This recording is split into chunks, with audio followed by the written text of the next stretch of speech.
Hello viewers, welcome to my channel. நம்ம இன்னைக்கு இந்த சேனல்ல மைசூர் பாக்கு எப்படி செய்யலாம்னு பார்க்கலாம். வாங்க வீடியோக்குள்ள போலாம். இதுக்கு தேவையான பொருட்கள் பார்க்கலாம். கடலை மாவு 1 கப்,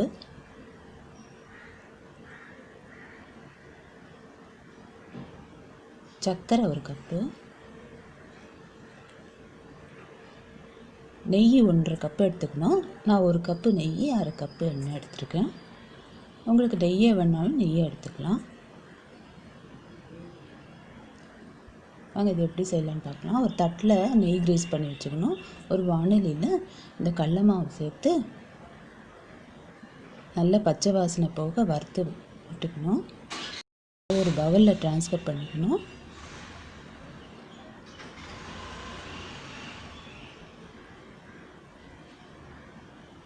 அதே வாணலியில் சர்க்கரை சேர்த்துட்டு அது முங்குற அளவுக்கு தண்ணி விட்டு ஒரு கரண்டி தண்ணி விட்டுட்டு அது நல்லா சர்க்கரை கரையிற வரணும்.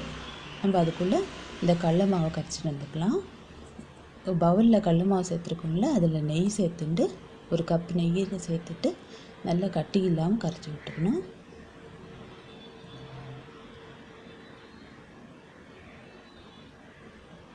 கட்டியே இருக்கக்கூடாது, நல்லா கரைச்சி விட்டுக்கணும்.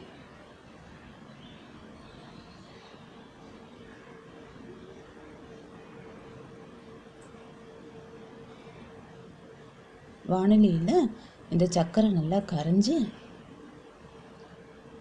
நல்லா ஒரு கொதி வறுத்த கம்பி பதம் வரும் பாருங்க. கம்பி மாதிரி நூல் மாதிரி வருதுல்ல, இந்த டயத்தில் நம்ம இந்த கரைச்சி வச்சுருக்கிறத இந்த மாவையும் இதில் கொட்டிடணும். கொட்டிட்டு நல்லா கைவிடாமல் சிம்மிலேயே கலக்கி விடணும். சிம்மில் வச்சுக்கணும். நல்லா கிளறி விடணும்.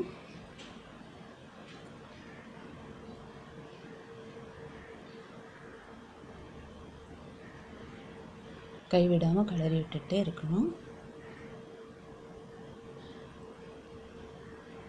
கொஞ்சம் இது மாதிரி திக்காகும். அதில் இந்த எண்ணெயும் சேர்த்துக்கணும்.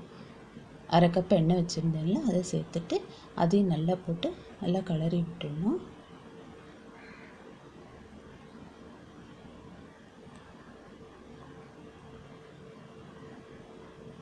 நல்லா அந்த கெட்டியாக அந்த மாதிரி ஆற டயத்தில் எடுத்து ஒரு அந்த தட்டில் நெய் கிரீஸ் பண்ணியிருக்கோம்ல, அதில் சேர்த்து நல்லா இதை கொஞ்சம் ஆற விடணும். மேலே தட்டி விட்டு ஆற விட்டு அதை கட் பண்ணி பீசஸாக போட்டுடணும்.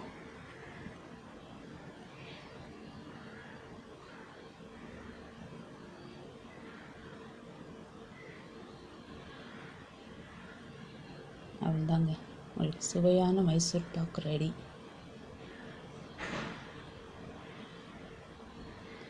நீங்களும் இதை வீட்டில் ட்ரை பண்ணி பாருங்கள். உங்களுக்கும் இது பிடிச்சிருக்குன்னு நம்புகிறேன். உங்களுக்கு இந்த வீடியோ பிடிச்சதுன்னா லைக் பண்ணுங்கள், ஷேர் பண்ணுங்கள், சப்ஸ்கிரைப் பண்ணுங்கள். தேங்க்யூ ஃபார் வாட்சிங்.